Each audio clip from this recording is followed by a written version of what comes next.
To show off Rowan's new user interface that we launched last Friday, I wanted to look at one of the most recent molecules of the month from Drug Hunter. So this is a fantastic resource, this Drug Hunter Molecules of the Month list. This is the list from April 2024, the most recent list. And in particular, I want to focus on this molecule, TNG908. So TNG908 is a pure MT5 MTA complex inhibitor, as the text shows here. This is a pretty hot oncology target these days, and in particular, TNG908 is being investigated for glioblastoma, which, as the name implies, is a cancer of glial cells, which are in the nervous system. So TNG908 has to be able to penetrate the blood-brain barrier to access the central nervous system. So you can see it is pretty small, pretty lipophilic, not too many hydrogen bond donors or acceptors, as we might expect for a brain-penetrant drug. It's being developed by Tango Therapeutics here in Boston, and in March or April, whichever, they published this fantastic JMedChem paper. It's 17 pages long, so I won't have time to go through all of it. There's high throughput screening, there's cool non-covalent interactions, there's lots of crystal structures. But I want to focus in on figure 9, which shows the final compound, TNG908, bound to the protein target. And in particular, sort of zooming in on this oxalamide moiety here, which you'll note is really interestingly twisted in the bound structure.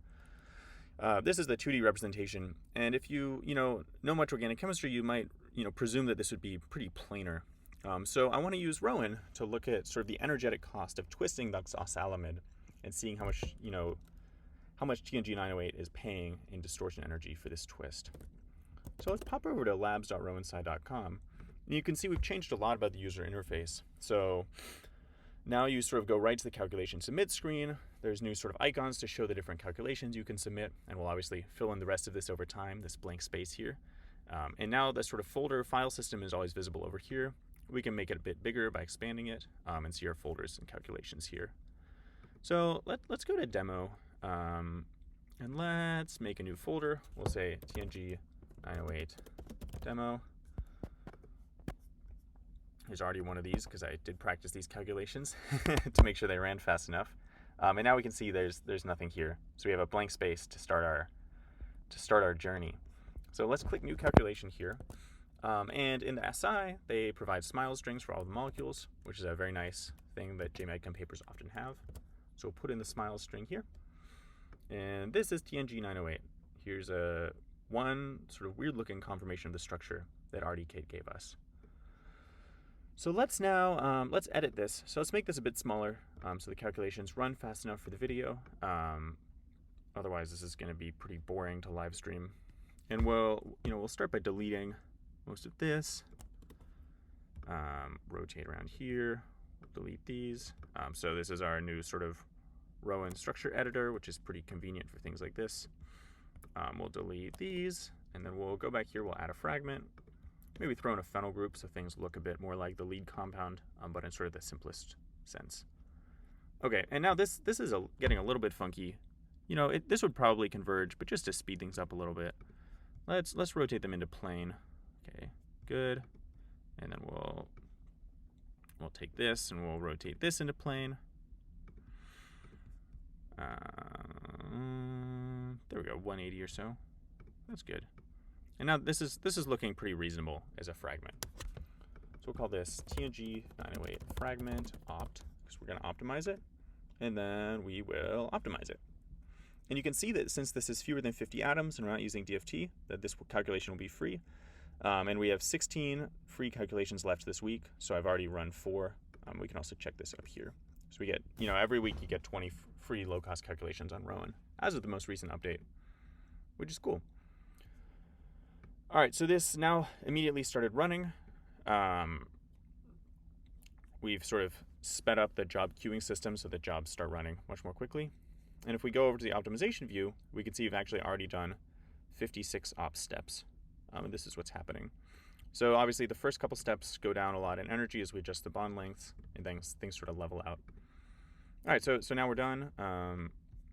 This is the final structure. This looks like we would expect from this molecule. And the whole thing only took 10 seconds, which is great. So let's now resubmit this as a scan. We'll say scan, and we'll click into the scan coordinate box here. And then we can just click on the atoms that we care about and see that the current angle is 175 here, so a little bit twisted out of planarity. So we'll start at, let's say 180. Let's scan to 90, and we'll do so in 10 steps. So if I've done my math correctly, that will be 10 degrees per step, counting the start and the end. So let's submit this. And then let's also maybe queue up a pKa job while we're here as well, just because I kind of want to know what the pKa of this molecule is going to be, because I don't know if I've ever looked up a pKa for an oxalamide. So say TNG908 fragment pKa. So we will look at this, and really the only position I really care about is H12 here. So we'll say don't deprotonate any elements, and then we'll deprotonate. Well, I don't know. Maybe we want to see protonation too. Protonate and deprotonate N. Yeah, I think that's fine. Okay, and then we'll submit this as well. All right, so let's go back to our scan and see if we can see anything yet. Okay, so we start at 170. We go up to 180, and this now looks, virtually the same. So 180, 170, 160. These are all, if you look on the x-axis here, this is 0.1 kcals per mole away from each other. So this is, this is a pretty flat bend around this part of the surface. We go to 150. Now we're paying a little bit more distortion, but it's, you can see there's a slight bend here, but this is pretty flat. Half a kcal is nothing. So for context, right, like a single bond rotation in ethane, I think is around 3, maybe 3.3 kcals per mole, if I have that number right. So not too taxing. All right. Now going up to 140. Now this is starting to look like a pretty noticeable twist here. But still only 1 kcal per mole, even though this is now quite twisted. So that's interesting. And it's worth maybe thinking about, like, why would this barrier be low? Amides obviously don't rotate much, but maybe you're not breaking that much conjugation energy as you rotate around this bond, because the amides sort of have enough stabilization independently of one another that this is more like a butadiene rotation. Maybe we should draw butadiene to compare. That'd be interesting. Let's do that. So we'll deselect this. Let's say new scan. So input a smiles. We could get a butadiene smiles from ChemDraw or from the internet or from like Marvin.js in the browser. But I guess as a side effect of working here, I'm getting pretty good at smiles by hand. So okay, we'll click into our box. Say on 1, 2, 3, 4. So this is 180. We'll go to 90. We'll do 10. Yeah, and this is sort of interesting. All right, so we have these queued up, and we should be spinning up more computers originally. So we have some computers that are always on. It seems like only one of them is running jobs right now. And then we have others that we spin up to meet demand as needed. So sometimes there's a little bit of a queue delay on Rowan. Other times they start running right away. Obviously, we'll scale this sort of up as we get more funding and consistent usage to try to make sure all jobs start running within just a couple minutes. All right, so let's look back at our scan now, so we can see, if we sort of take the planar view, then we start rotating. Now we're getting a pretty significant rotation, but still we're only paying, we're paying a decent amount of energy, 5 kcals per mole. But even at 100 degrees, that's actually not that much. That's not as much as I thought it would be. And so we can try to sort of match orientation here a little bit, like what, this looks pretty planar here. What's the actual, 100 degrees is, maybe pretty reasonable for the molecule. So this is, you could say, oh, maybe 4 or 5 kcals per mole, the strain that we're paying here. And that's actually, that's a decent amount. So you could probably pick up a bit more binding affinity if you could find a different functional group that could make all these same interactions with less strain. But it's not horrible. Like this is, this seems accessible. And so this is sort of surprising to me.